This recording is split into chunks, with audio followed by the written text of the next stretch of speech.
আবরার ফাহাদের হত্যাকাণ্ডের বিচার কিন্তু দেশের জনগণ এখনও পায়নি। সেই আবার নতুন করে আবরার ফাহাদের হত্যাকাণ্ডের বিচার কার্য শুরু হয়ে গেছে। মহামান্য হাইকোর্ট সরকারকে নির্দেশ দিয়েছে এটা নতুন করে একটা তদন্ত কমিটি গঠন করতে হবে এবং তদন্ত কমিটির মাধ্যমে সঠিকভাবে বিশ্লেষণ করে এই যে আবরার ফাহাদের হত্যাকাণ্ডের একটা বিচার করা হবে। তো মহামান্য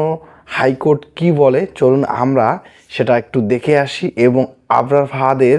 যে হত্যাকাণ্ডের যে পরিকল্পনা এখন সামনে কি হতে চলেছে সেটা আমরা এখন একটু দেখার চেষ্টা করব। মাননীয় হাইকোর্ট ডিভিশনের মাননীয় বিচারপতি আসাদুজ্জামান মহোদয়ের দ্বৈত বেঞ্চে আবরারের হত্যাকাণ্ডকে কেন্দ্র করে একটি রিট পিটিশন দাখিল করা হয়েছিল এবং সেই রিট পিটিশনের শুনানি আনতে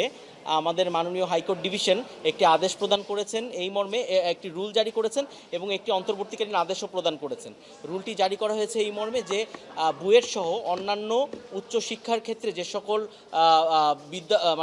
বিশ্ববিদ্যালয়গুলো প্রতিষ্ঠানগুলো রয়েছে সেখানে কেন ছাত্রছাত্রীদের এই শিক্ষা কার্যক্রম পরিচালনার ক্ষেত্রে নিরাপদ পরিবেশ নিশ্চয়তা প্রদানে নিষ্ক্রিয়তাকে কেন অবৈধ ঘোষণা করা হবে না সেটাকে চ্যালেঞ্জ করা হয়েছে, সেটার উপর রুল জারি করা হয়েছে এবং একই সাথে আবরার হত্যাকাণ্ডের কারণে যে ক্ষতিগ্রস্ত হয়েছেন ওনার পরিবার এবং উনি ওনার মৃত্যুতে যে ক্ষতিটা হয়েছে তার প্রেক্ষিতে কেন তাকে 10 কোটি টাকা ক্ষতিপূরণ প্রদান করা হবে না সেই মর্মেও রুল জারি হয়েছে এবং একই সাথে অন্তর্বর্তীকালীন আদেশ দেওয়া হয়েছে যে একটি তদন্ত কমিশন গঠনের জন্য ক্যাবিনেট বিভাগকে মন্ত্রিপরিষদ বিভাগকে নির্দেশনা প্রদান করা হয়েছে যে একটি তদন্ত কমিশন গঠনের জন্য নির্দেশনা প্রদান করা হয়েছে।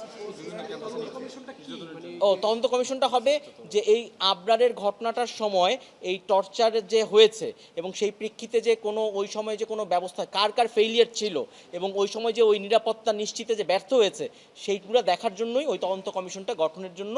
ওই প্রেয়ারে চাওয়া হয়েছিল। তার প্রেক্ষিতেই আদালত তদন্ত কমিশন গঠনের ব্যাপারে নির্দেশনা প্রদান করেছে। বুয়েট সহ বিভিন্ন ক্যাম্পাসে যদি এরকম টর্চার সংক্রান্ত আরও ঘটনা হয়ে থাকে সেটা হয়তো পরবর্তীতে মন্ত্রণালয় থেকে যখন এই তদন্ত কমিশনটা গঠন করা হবে তখন হয়তো ওনাদের ওই মিনিটসটা এজেন্ডাটা ঠিক করে দেওয়া হবে, কিন্তু আদালত বলেছে আপাতত যে তদন্ত কমিশনটা গঠনের জন্য। আসলে কি এই ক্ষতিটা তো অপূরণীয়, যে কোনো মৃত্যুর ক্ষতি এটা টাকা দিয়ে কোনো বিবেচনা করা যায় না। আর তারপরেও যদি বলতে হয় এখানে তো এখন মাত্র রুল জারি হলো, সেই ক্ষতিপূরণের অ্যামাউন্টটা তো পরবর্তীতে যখন রুলের শুনানি পরিপূর্ণ শুনানি হবে তখন তখন ফাইনাল রেজাল্টটা দেওয়া হবে যে আসলে কতটুকু এখানে যৌক্তিক এবং কিভাবে সেই হিসাবটা করা হবে। সেই ব্যাপারে এখনই আমি আর কিছু বলতে চাচ্ছি না। কোর্ট বলেছে যে এই ঘটনাগুলো তো আসলে খুবই দুঃখজনক এবং যেটা হয়েছে এটা খুবই দুঃখজনক ঘটনা, এটা এবং তার প্রেক্ষিতেই উনি আর ভবিষ্যতে যাতে না হয় এইটার জন্যই উনি এই রিট পিটিশনের এই আদেশটিতে ইন্টারফেয়ার করেছেন। এইটাও আমরা আদালত থেকে আসলে পিটিশনার লয়ারের পক্ষ থেকে প্রথমে একটা প্রস্তাব রাখা হয়েছিল যে আপনারা ফিক্স করে দেন, কিন্তু এই ক্ষেত্রে একটা জটিলতা হতে পারে দেখে যেহেতু আইনে বলা আছে এটা সরকারের এখতিয়ার, তাই কোর্ট ওই সরকারকে নির্দেশনা দিয়েছেন যে আপনারাই ওই